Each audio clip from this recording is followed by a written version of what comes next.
Hello everybody, my name's Tom Hodgkinson and I'm editor of the Idler magazine, and we're here in the Idler Academy shop in West London to do an interview with my old friend Jock. Hello. Jock Scot, who I've been friends with for I suppose about 20 years now, more or less from when I first got to London and started the Idler magazine. Now it's often said of me that I'm not really an idler, I'm quite an ambitious little Oxbridge striver really. But I do know some genuine idlers, and Jock is actually a genuine idler. And we're going to talk about two things today. One is Jock's life, where he has successfully managed to avoid conventional employment, more or less, I think, for about 30 or 40 years.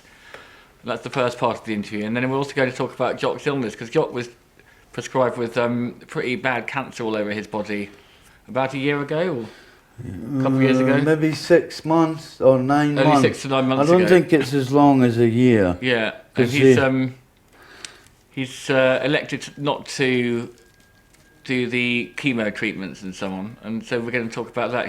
He's actually lived quite a lot longer already than the doctors predicted. Yeah. So, Jock, have you ever actually had a job? Yeah, I've had lots of jobs. In fact, when I was a teenager, from the age of about 12, I got a job on Friday evenings and all day Saturday selling lemonade from the back of a lorry. To who? It was a company who employed me. Okay. And 4 other boys, and we just drove this van around housing estates. And initially we would just knock on doors, and then we had drummed up business. We'd go to the same people every week, and if we had a spare minute we'd knock on doors again and try and get new customers. But I did that for years, but that really put me off working. Yeah. By the end of it I was thoroughly sick of working for a living, so I always tried to avoid it after that. So I applied to this college to do A-level art and A-level sociology and other subjects, but I was mainly interested in art, that I could potter about in an art room most of the week and just ignore the other subjects, which is what I did. I just hung out in the art room. But then you realise that if you get a girlfriend who's got money, slightly a bit more money than you've got, it didn't matter where it came from her parents or she had a job or whatever. So I started preying on girls who had money, and my girlfriends usually had a few quid for the next 30 years. I made that a definite move.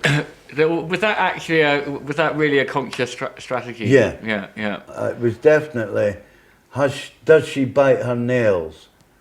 Yeah, but she's got a few quid. Okay, I'll overlook the nails. I'll try not to look at her hands. She'll get the next round in, that sort of thing.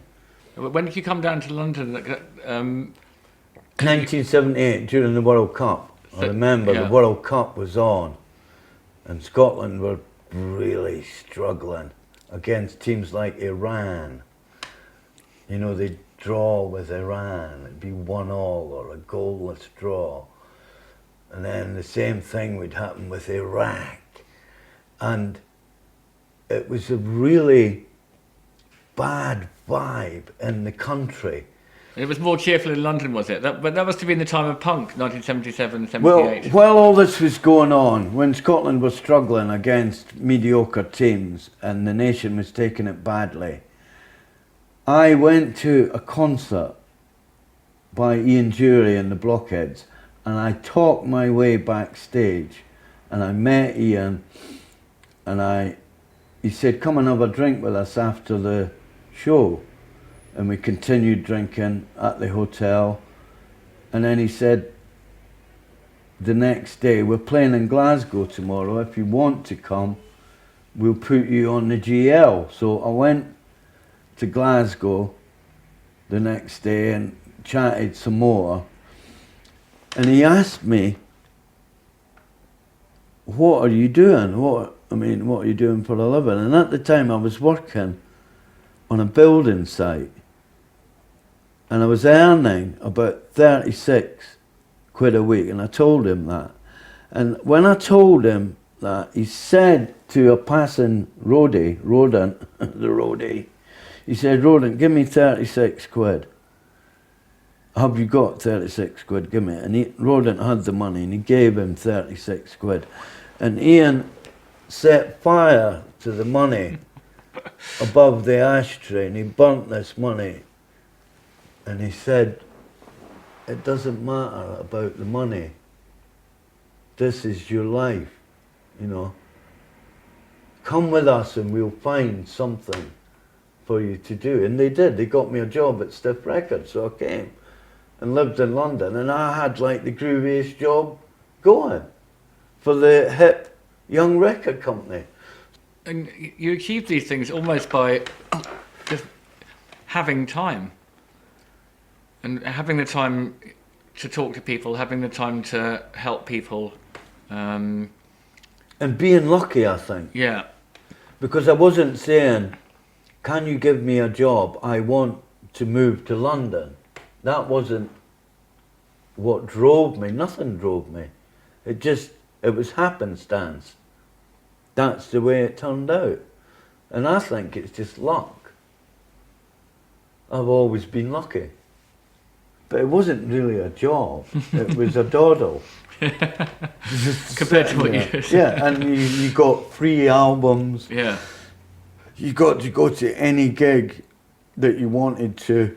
And the great thing was, Stiff had an arrangement with other record companies.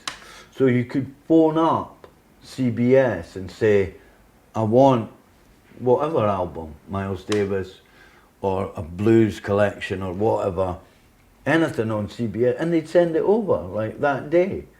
So I was able to amass a fantastic record collection.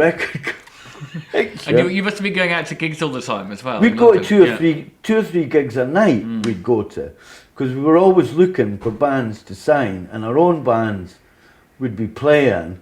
There was several.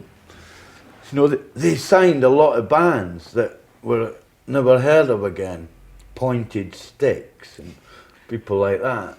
So you were always going out. I was living the life of Riley until there was a sort of couple of things that led to my leaving or being sacked. They had planned a tour.